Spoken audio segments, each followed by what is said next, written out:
Cleopatra, the last queen of Egypt, died 2,000 years ago, but her legend continues to live on through books, movies, and TV shows.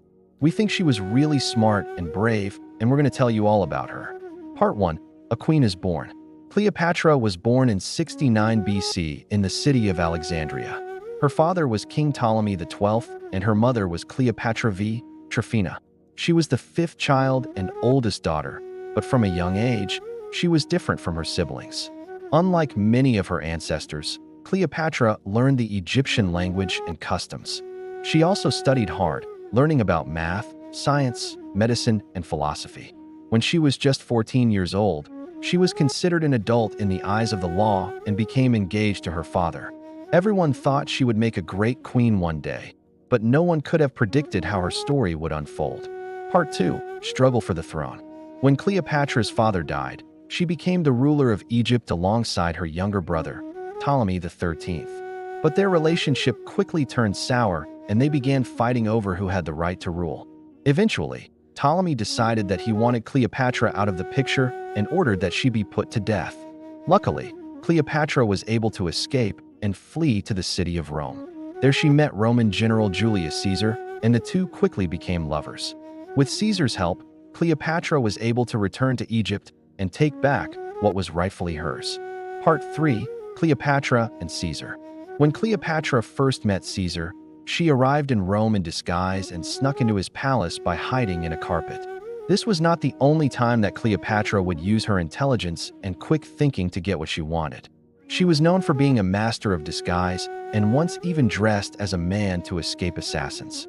Part 4. The Queen and Mark Antony.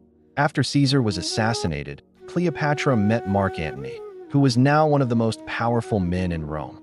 The two became lovers and had 3 children together. Cleopatra and Mark Antony ruled Egypt together for 10 years. They enjoyed lavish feasts and sailed the Nile River on golden ships. It seemed like nothing could stop them, but Rome wasn't happy about their relationship. Octavian, who would become the first emperor of Rome, was especially jealous of Cleopatra. He sent his navy to defeat her fleet. The battle was one of the largest naval battles in history, and it ended in disaster for Cleopatra. Her ships were burned and her forces were scattered. Part 5. The Fall of a Queen. With their navy destroyed, Cleopatra and Mark Antony fled to Alexandria. But Octavian was hot on their trail.